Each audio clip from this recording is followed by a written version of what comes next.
Salam Bapak Ibu. Ya. Mari kita buka firman Tuhan kita di Injil Lukas pasal yang kedua.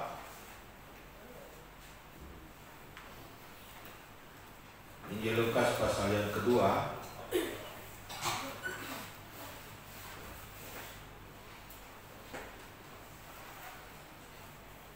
Kita lihat di ayatnya yang ke-19. Injil Lukas pasal yang kedua ayat 19.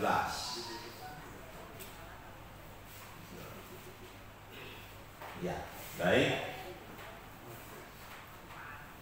Sudah dapat kita baca bersama-sama. 1, 2, 3. Tetapi Maria menyimpan segala perkara itu di dalam hatinya dan merenungkannya. Saudara-saudaraku dikasihi oleh Tuhan Yesus, kita banyak sudah merayakan Natal. Ya. Bahkan gereja kita sudah merayakan Natal umum di Aston, di Borneo. Lalu Natal Pemuda di tempat ini dan Natal Sekolah Minggu, ya. Semua membludak dalam kehadiran dan semua meriah dan semua baik, berjalan dengan baik. Ya, bukan hanya penilaian saya, tapi penilaian banyak kalangan, ya, baik dari gereja Tuhan maupun dari jemaat orang yang hadir ataupun dari orang-orang yang belum percaya yang hadir, ya. Mereka memberi penilaian yang baiklah untuk gereja kita dalam perayaan Natal dalam tahun ini. Nah, beri semangat dulu. Ini membuat kita bersemangat bahwa pelayanan kita ada hasilnya, ya, walaupun terlepas banyak tantangan mungkin dan mungkin ada kelemahan mungkin di dalamnya, ya, tapi secara umum semuanya berjalan dengan baik dan luar biasa. Ya. Saudara-saudaraku dikasihi oleh Tuhan, bagaimana dengan peristiwa yang terjadi itu? Artinya semua perayaan-perayaan yang kita buat itu, atau Natal itu sendiri, berita Natal itu sendiri, apakah lalu begitu saja dalam hidup kita? Setelah kita merayakan Natal di masa Desember maupun di masa Januari, dan ketika masuk Februari semuanya habis. Semuanya sudah hilang dari kepala kita. Semuanya sudah hilang dari hati kita. Apakah seperti itukah terjadi? Ya. Saudara-saudaraku dikasihi oleh Tuhan Yesus, kalau kita melihat apa yang terjadi dengan Maria, apa yang terjadi dengan Maria, ya, di saat Natal, kita tahu bahwa para gembala dengan para malaikat itu mereka merayakan Natal, saudara, merayakan kedatangan Tuhan. Karena kalau kita lihat di situ ada puji-pujian dari para malaikat ketika menampakkan diri, bahkan pujiannya itu ya, bukan 1-2 orang, saudara. Jadi pujian mereka itu bahkan banyak malaikat, sampai istilahnya itu gembala-gembala itu nggak bisa dihitung lagi berapa. Makanya nggak dikasih tahu lagi berapa buahnya. Ya biasa kalau Nggak bisa hitung lagi, ya para malaikat gitu. Kalau bisa hitung 2, 4, 10. Nah, tapi karena nggak bisa hitung lagi, maka para malaikat sudah. Gitu ya. Sejumlah sudah. Jadi pakai kata sejumlah sudah. Gitu ya. Jadi nggak tahu hasilnya berapa sudah. Ya, kira-kira begitu. Nah, kemudian ada puji-pujian yang indah. Tentu kita tahu malaikat itu kan jago memuji Tuhan kan, ya, jago memuji Tuhan. Mungkin suara 1, 2, 3 sampai apalah, gitu ya. Mereka mampu karena mereka diciptakan oleh Tuhan dengan puji-pujian yang indah. Mereka bisa, ada malaikat puji, tukang, ada malaikat yang memuji-muji Tuhan. Diberi memang untuk memuji Tuhan, tidak tugas. Saudara-saudaraku dikasihi oleh Tuhan, kita juga lihat di situ ada firman Tuhan, pemberitaan tentang firman Tuhan. Hari ini telah lahir bagimu juru selamat di kota Daud. Ada firman Tuhan yang disampaikan, ada pujian yang disampaikan. Bukankah ini sebuah pesta? Bukankah ini sebuah perayaan? Dan yang dirayakan apa? Yang dirayakan itu adalah kelahiran Kristus ke dalam dunia. Berarti inilah Natal. Mereka merayakan Natal sama dengan kita. Ketika kita merayakan Natal di Aston, ya merayakan kelahiran Tuhan, bahwa Tuhan Yesus datang ke dalam dunia. Makanya saya kemarin sempat ngobrol dengan seorang pemuda. Bukan pemuda lagi, bapak-bapak, tapi bapak-bapak ini masih sangat muda gitu. Jadi ya bapak-bapak pemuda ya, dari sebuah gereja, bukan gereja di Ketapang sini, dari gereja lain di pedalaman sana. Saya bilang, kalian kalau rayakan Natal, saya bilang, kalian ini harus nyanyikan lagu Natal. Ya, kalau lagu yang lain itu hanya penyimbang doang. Ya, karena memang momennya kita raya Natal, jadi lagunya lagu Natal. Kalau yang lain persentasenya jangan melebihi. Nah, kadang-kadang saya tuh ada pergi ke gereja-gereja tertentu ya, mungkin ya di pedalaman sana lah, dari A sampai Z itu lagu biasa-biasa saja, biasa yang setiap minggu nyanyi itu. Nah, tiba-tiba malam kudus baru nyanyi satu malam kudus, nyala lilin. Jadi dari A sampai Z itu lagu biasa aja. Mana puji Natalnya? Mana tentang kedatangan Tuhannya? Mana itu semuanya yang bertemakan Natal itu mana? Ini ibadah biasa atau ibadah Natal? Dan dari lagu itulah perspektifnya, itulah terlihat, itulah semangatnya. Gitu. Semangatnya di situ, di lagu itu. Gitu kan? Nah, itu urusan nanti lah. Terserah sama semua gereja kan, masing-masing punya hak.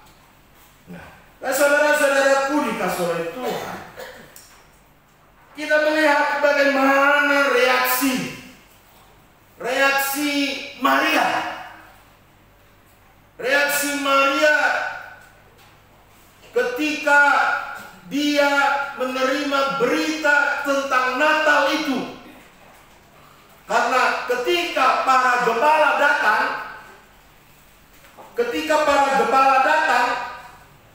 gembala itu menyatakan, memberitakan apa yang mereka beritakan kepada Maria dan Yusuf di Bethlehem itu. tidak lain adalah berita tentang Natal. Berita bagaimana malaikat datang, berita tentang bagaimana malaikat memuji Tuhan, bagaimana berita yang disampaikan oleh malaikat bahwa akan telah lahir bagimu juru selamat dan seterusnya.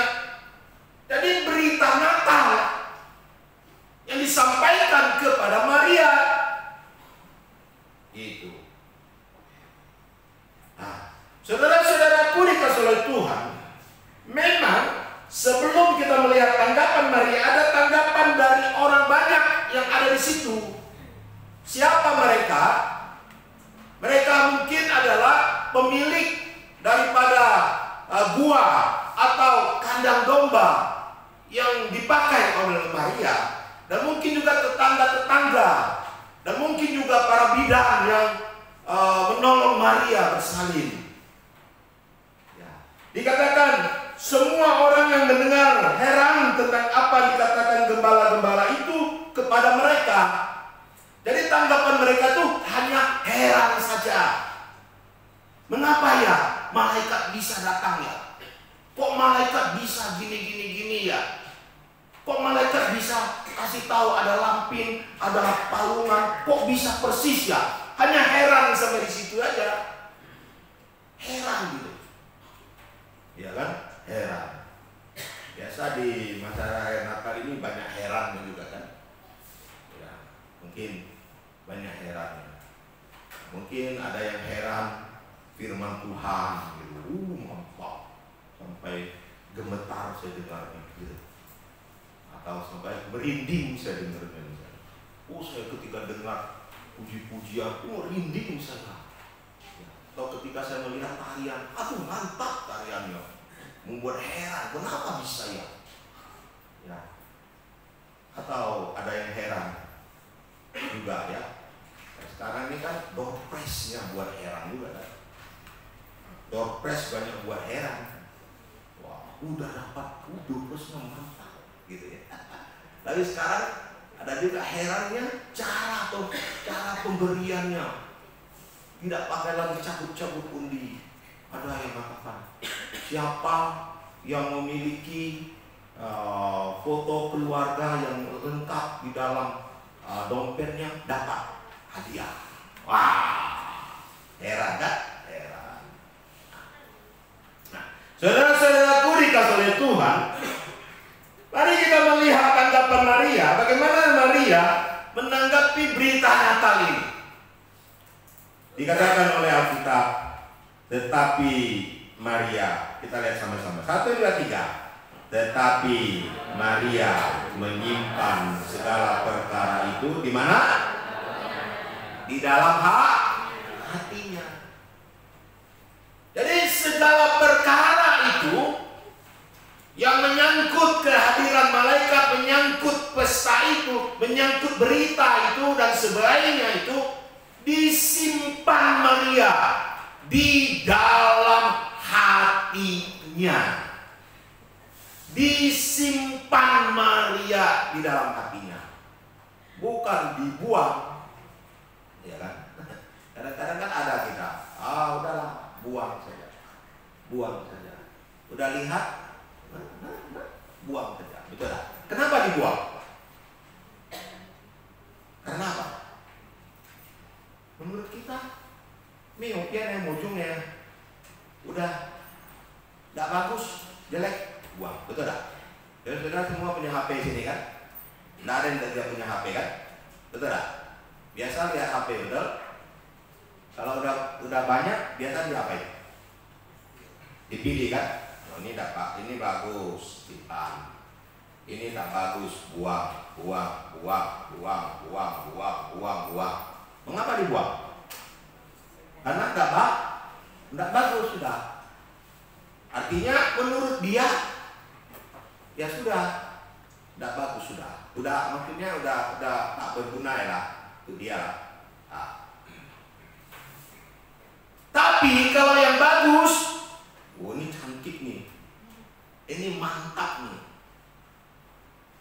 ini hebat nih, disimpan.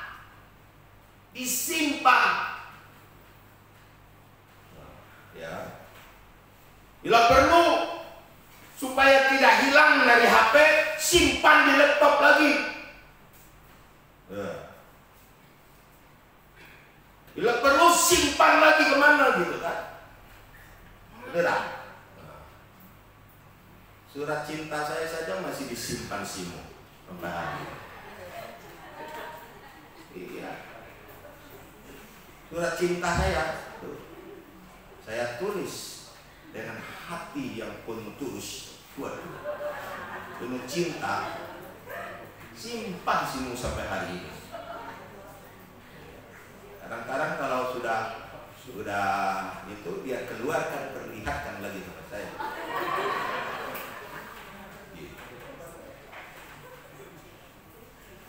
Saya cari nggak dapat itu. Dia simpan dia, nggak tahu dia simpan di mana. Kenapa? Karena itu bagi dia sesuatu yang sangat penting gitu loh. Sesuatu yang sangat penting dia simpan. Kalau sesuatu yang sangat penting bagi kita, kita simpan. Nah, Maria juga menganggap itu, perkara itu sesuatu yang sangat luar biasa bagi dia, sangat penting, sangat bermanfaat bagi dia. Dia simpan. Simpan di mana? Di hatinya. Bukan simpan di gudang. Kalau kita simpan di gudang, nanti dimakan tikus, digerogoti tikus. Kalau kita barang yang bagus, kita simpan di tempat yang bagus supaya tidak hilang, supaya tidak rusak. Gitu. Dia simpan dalam hati, bukan simpan di otak, saudara-saudara. Karena otak ini ya bisa lupa, gampang lupa. Oh, tadi pagi saya bawa ibu-ibu pulang. Sebelum pulang saya bilang ambil beras ya. Saya pun ambil, saya angkat, saya suruh anak muda angkatkan beras, bawa ke mobil ya, bawa ke mobil, angkat beras, bawa mobil. Nanti turun, nanti kan saya kasih mereka, antar mereka pulang dan juga beras saya kasih. Sudah, saya pergilah antar mereka pulang, lalu balik lagi ke sini. Si mau bilang berasnya udah dikasih. Hah? Mana? Masih ada di mobil.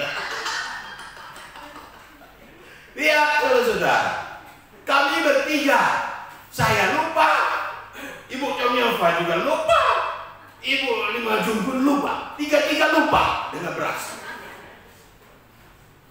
Ini otak manusia gampang lupa, saudara-saudara. Gampang lupa. Tadi pagi juga, pagi-pagi saya itu sebenarnya di sana ada nggak bisa lewat. Udah, lalu saya bilang ucapnya apa? Kita nggak bisa lewat sana, harus lewat ke sana. Sudah, waktu mau pulang, arah mobil saya arah ke sana lagi. Ucapnya apa bilang tadi? Kan Pak Pendeta bilang nggak usah lewat sini. Iya ya, nggak bisa ya. Ya memang saya juga agak-agak ini sakit ya, karena beberapa hari saya sakit, jadi kepala saya juga pengaruh. Jadi saudara-saudara kalau saya lupa nama saudara jangan marah ya. Akhirnya saya mundur, saya lewat lagi tempat yang benar.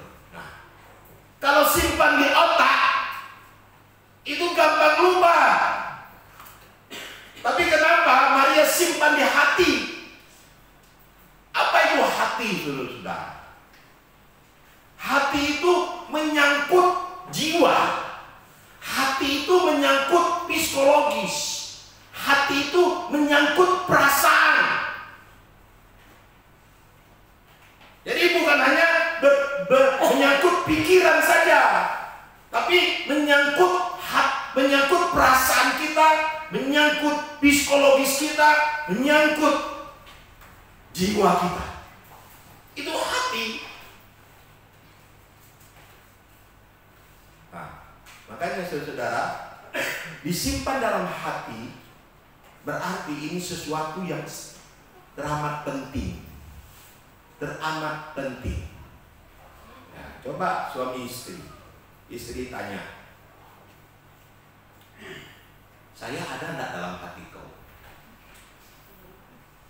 Coba suami berani jawab, enggak ada gitu. Dia nggak mau enggak kira-kira? Kalau Yanti tanya Teddy, kau ada dalam hati? Saya ada dalam hati kamu. Apa jawabnya Yanti? Saya ada dalam hati kau enggak? Atau Sukiah tanya sama Pak Ayah, karena duduknya dekat banget. Bu Sukiah tanya Pak Ayah, saya ada dalam hati kamu. Apa jawabnya?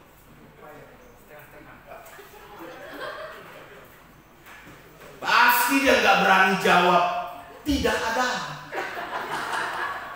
Kalau dia jawab nggak ada, wah pulang rudal dari mana? Itu betul-betul perang dunia 3. Kalau nggak ada, pasti ibu-ibu. Jadi selama ini di dalam hatimu ada siapa? Gitu kan?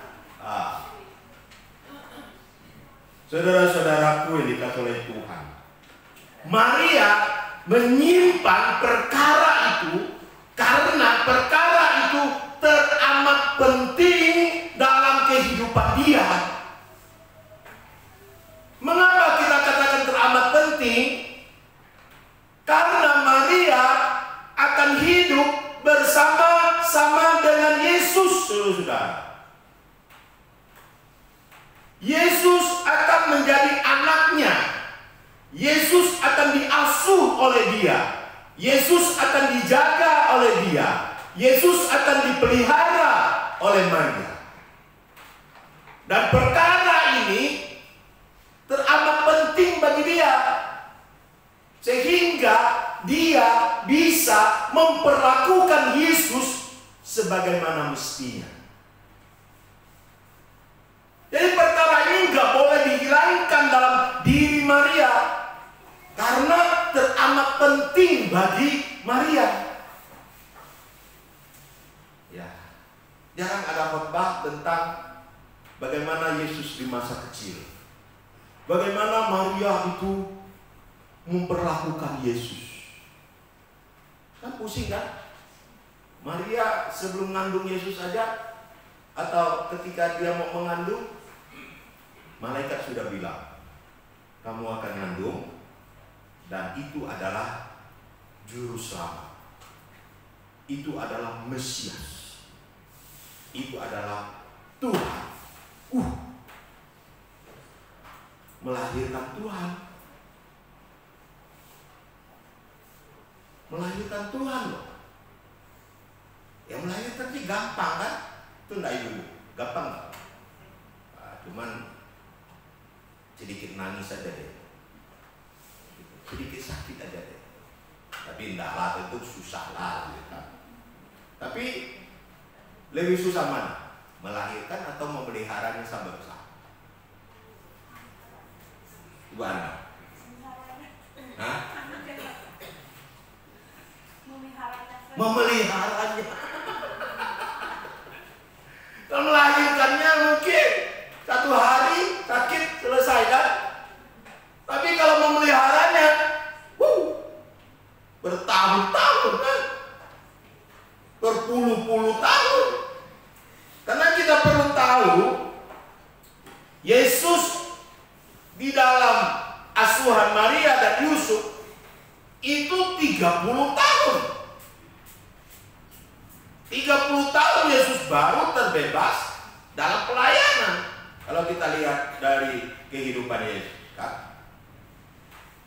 Berarti dari sejak dalam kandungan sampai lahir sampai besar dalam bimbingan Maria. Gimana coba memelihara seorang yang sudah diketahui dia adalah Tuhan? Gimana? Gampang Pak? Tidak gampang.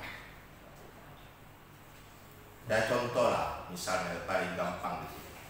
Misalnya ada seorang pangeran. Pangeran ini kan nanti pas jadi raja kan. Ya. Lalu saudara-saudara ditugaskan mengasuh dia. Gampang nggak? Mau pukul susah. Mau marah susah. Betul lah. Mau didik gimana? Gitu kan? Pening kan? Pening. Maria juga menghadapi hal yang bisa serupa.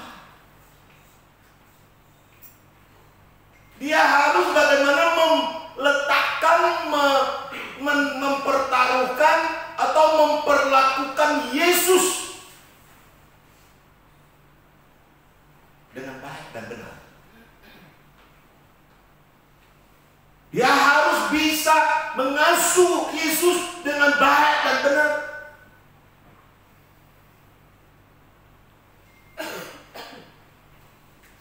Kira-kira susah ya. Ini Tuhan loh. Lalu Yesus misalnya, kira-kira Yesus nakal nggak sih di anak-anak? Kita nggak tahu ya. Tapi kan firman Tuhan berkata, Yesus seperti manusia biasa kan? Yesus itu manusia biasa, manusia sejati, hanya tidak berdosa saja. Tapi nakal itu dosa nggak sih? Ya, kalau nakal yang biasa kan tidak dosa, kecuali kurang ajar kan dan sebagainya kan. Nah, apakah Yesus berdosa? Tidak. Tapi apakah dia ketika dia masih anak-anak, dia pernah buat Maria jengkel? Misalnya kan, bukan masalah dosa dan tak dosa. Misalnya anak-anak mau sekolah, sudah jamnya, lalu anak-anak masih ngorok karena capek. Lalu ibu-ibu ini gimana? Bingung kan? Harus bangunkan dia kan? Nah, gimana Maria memperlakukan Yesus? Kan gitu. Apakah sembah dulu? Yesus makan ya, sembah dulu. Baru suruh makan atau gimana? Saudara-saudaraku dikasih oleh Tuhan, ini sesuatu yang sulit, sesuatu yang tidak gampang. Memperlakukan Yesus. Makanya Maria perlu menaruh segala perkara ini di dalam hatinya, supaya dia bisa memperlakukan Yesus sebagaimana mestinya. Menjaga, melindungi, mengasuh, membesarkan Yesus.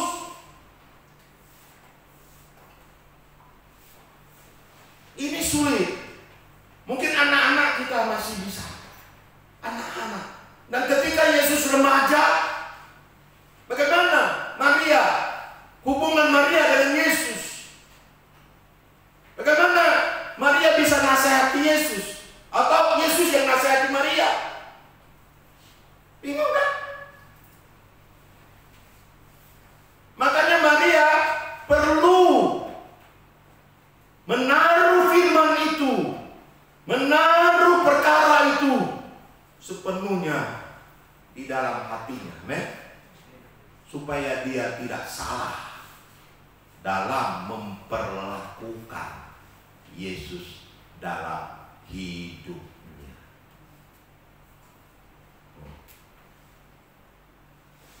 Apalagi kita melihat secara firman Tuhan, Yesus adalah Allah yang tidak berdosa dan dia tidak berdosa.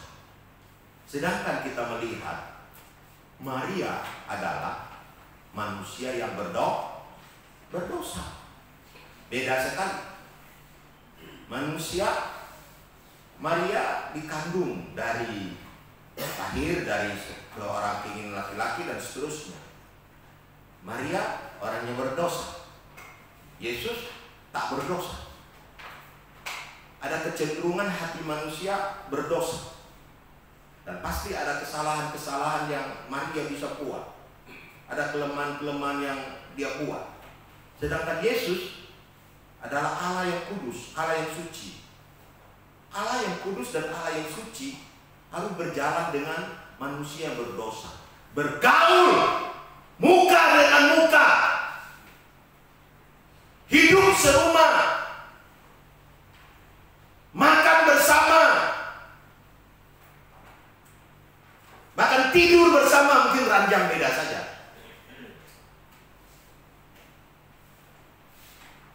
Bagaimana ini? Ya kan? Makanya kadang-kadang saudara-saudara, pendeta itu jadi orang sepi. Pendeta itu kurang teman. Kenapa kurang teman? Banyak orang yang tak mau berteman dengan dia. Kenapa? Karena pendetanya ngomong masalah Tuhan terus. Pendeta jangan buat dosa terus. Sedangkan manusia, orang-orang dunia sukanya ngomong yang macam-macam punya gitu. Nah, jadi tadi pagi Ibu Chong ngomong dengan saya, dia protes dengan khotbah ini. Ya, gitu. Saya suka ngomong dengan pastor lalu kenapa pastor ngomong kayak begitu ya? Saya bilang, Bu Chong kan kita ketemunya itu hanya sebentar-sebentar saja, hanya seminggu sekali. Dan juga Bu Chong kan orangnya juga ngomongnya tidak yang kacau-kacau. Kalau yang kacau-kacau itu pasti dia jauh-jauh dari saya hasilnya. Iya kan? Iya, memang benar. Coba kalau kita lihat yang kacau-kacau hidupnya, mau dekat-dekat pendeta nggak mau kan? Karena kenapa? Karena pendetanya mau ngomongnya yang rohani, yang ini ngomongnya duniawi. Nggak nyambung kan? Kenapa bisa tahu Pak begitu? Karena dulu saya juga orang yang kacau. Iya, pendeta saya rohaniawan, ngomong rohani terus, saya ngomongnya uang terus, saya ngomongnya perempuan terus, saya ngomongnya ya bagaimana nipu orang saja, bagaimana main perempuan, bagaimana ini macam-macam dosa, suka deh. Jadi kalau pendeta datang, kalau bisa pendeta cepat-cepat pulang lah. Jangan lama-lama di rumah lah. Nah itu di kan gitu lah. Betul lah. Jemaat sini gitu kan. Kalau saya datang supaya cepat-cepat balik aja ya. Gitu. Mungkin enggak lah di sini baik-baik, karena baik-baik semua bukan kayak saya dulu. Kalau saya dulu tuh kacau balau. Hidup saya kacau balau itu. Saya ngaku bener. Makanya ketika saya pulang Sanggau, ketika orang tahu saya pendeta, ini loh pendeta, bener nggak mungkin lah dia jadi pendeta. Kalau saudara nggak percaya berkesan, tahu saja, tanya saja, tenang. Layak enggak ini orang jadi pendeta? Jauh. Nah, saudara-saudaraku dikasih oleh Tuhan, Maria menyimpan itu semua perkara karena Maria menganggap itu adalah segala sesuatu yang sangat penting. Amin. Nah, yang kedua, apa yang dilakukan oleh Maria setelah Maria menyimpan segala perkara-perkara itu di dalam hati? Yang kedua adalah Maria merenungkan segala peristiwa Natal itu di dalam hatinya. Saudara-saudara, arti istilah merenungkan itu adalah mempertimbangkan, kemudian memikirkan. Tapi bukan hanya memikirkan begitu saja, tetapi serius memikirkannya, mendalaminya, menyelidikinya.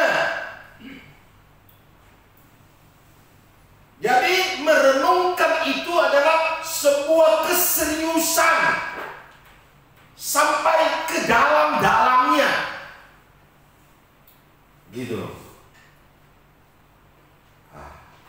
Saudara-saudara, apakah kita dengan perayaan Natal kita hanya lalu begitu saja? Ketika kita dengar khotbah tentang ya damai.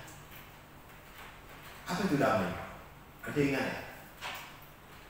Saya masih ingat damai. Bahasa Ibrani-nya. Ada yang ingat? Bahasa Ibrani-nya damai Pak? Tidak ada yang ingat lagi?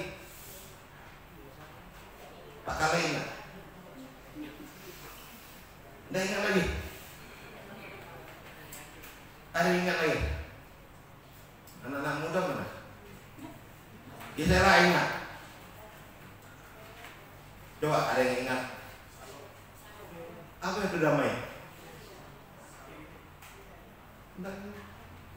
Mayo. Ada yang ingat?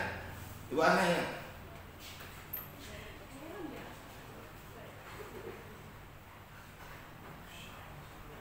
Enggak ada yang ingat? Nah, ini anak muda pasti ingat lah. Jason pasti ingat lah. Apa itu damai?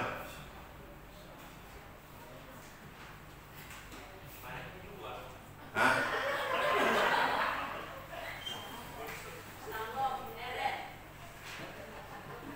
Apa?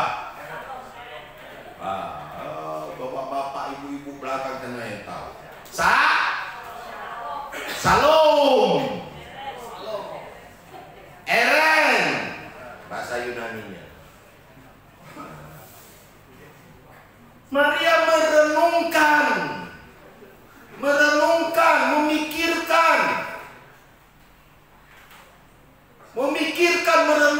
segala perkara ini. Firman itu direnungkannya.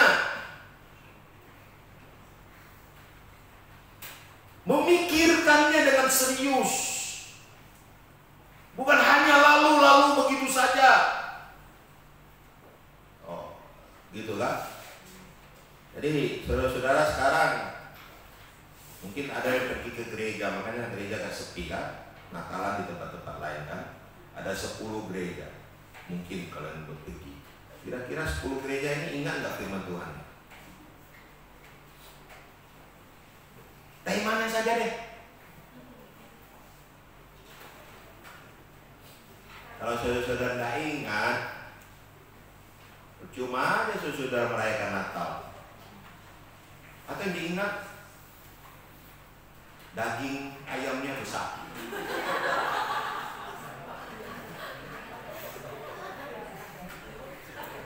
Ibu ngomong dengan saya tadi malam, karena tadi malam kami pergi pelayanan, pergi Natalan, dia bilang, ini yang paling besar ya.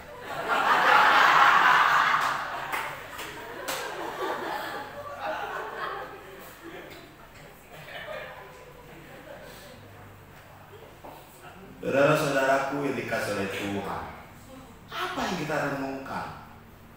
Apa yang kita pikirkan? Apa yang kita serius memikirkan? Firman Tuhan. Lalu arti kata merenungkan itu bukan hanya sekejap, bukan hanya 1 hari, bukan hanya 2 hari, tapi itu berkepanjangan, waktu yang panjang. Waktu yang panjang. Jadi jangan Natal selesai tahun baru ya sudah, Natal pun hilang, semua hilang. Lalu masuk tahun Februari, semua berita Natal udah hilang. Hanya yang ada lagi tentang Imlek lagi. Iya, konyen lagi gitu kan.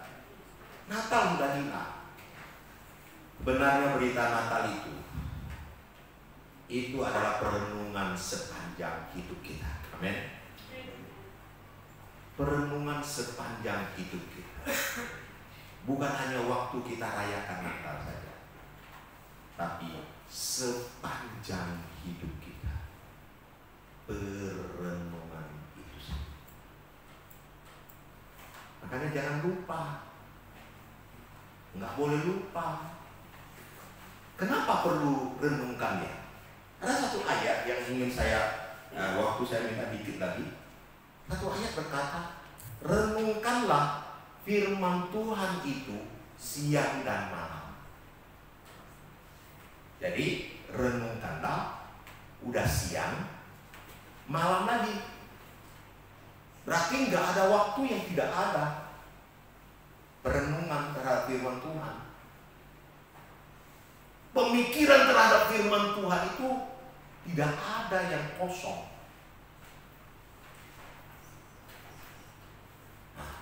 Jadi saudara-saudara, hidup kita ini dari hari ke hari, dari jam ke jam, perlu ada firman Tuhan. Itu direnungkan terus. Direnungkan terus. Sama dengan kita makan. Kita makan, sebenarnya kapan kita makan? Saya tanya. Mungkin ada yang pagi-pagi makan, betul? Pagi-pagi jam 9, jam 10, jam 6 makan. Nanti sore makan lagi. Atau siang makan lagi. Lalu malam makan enggak? Ibu-ibu tak makan lagi. Bapak-bapak makan. Makanya bapak-bapak perutnya banyak gendut. Ya kan? Nah, gendut ke depan karena makan. Ibu-ibu takut makan malam. Lalu waktu malam makan lagi? Tak ada. Tengah malam makan? Tak ada. Waktu tidur makan? Tidur makan enggak? Enggak kan? Enggak makan. Memang enggak makan. Tapi saudara-saudara, kalau kita mau logikakan, sebenarnya tubuh kita ini setiap saat makan. Setiap menit kita makan. Setiap detik kita makan. Betul?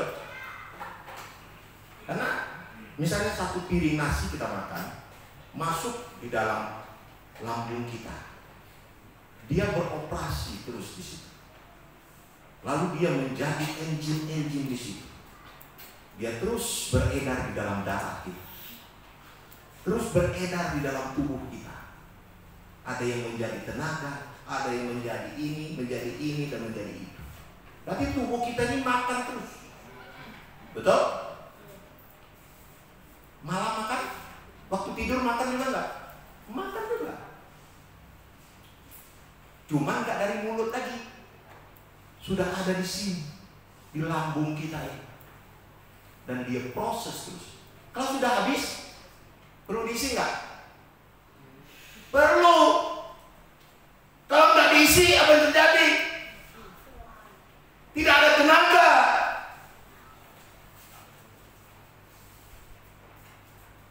Lalu bisa sakit, daya tahan tubuh jatuh, dan sebagainya. Betul nggak? Ini apoteker kita. Tentang kesehatan dia banyak tahu. Betul nggak? Pak Ganda.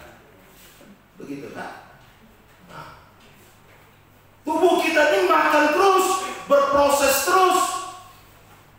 Nah, sama seperti firman Tuhan ini. Makanya kita berkata, renungkanlah firman Tuhan itu siang dan malam. Jadi seharusnya firman Tuhan itu terus berproses. Dari hari ke hari, dari jam ke jam, dari menit ke menit, dari detik ke detik. Setiap hari kita perlu firman Tuhan.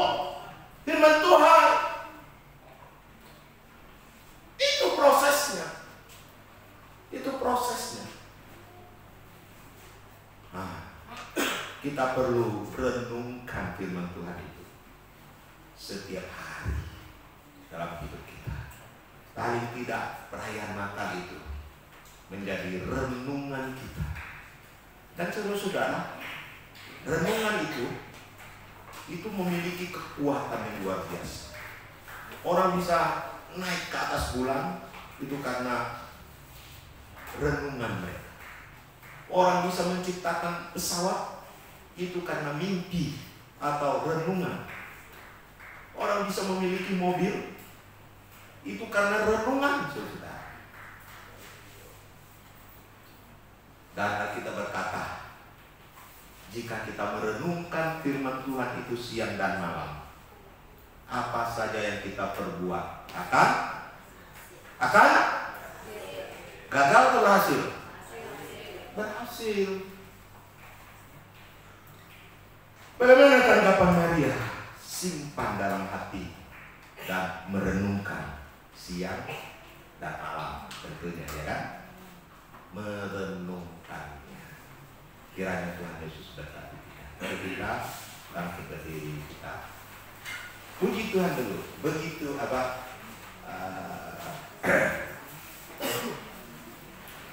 Apa saja yang diperbuatnya pasti berhasil. Berbahagialah, berbahagialah orang yang kesukaannya. Ya, kita renungkan. Maka apa yang kita perbuat akan berhasil. Bisa.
Hanya dalam Tuhan Yesus kami berdoa.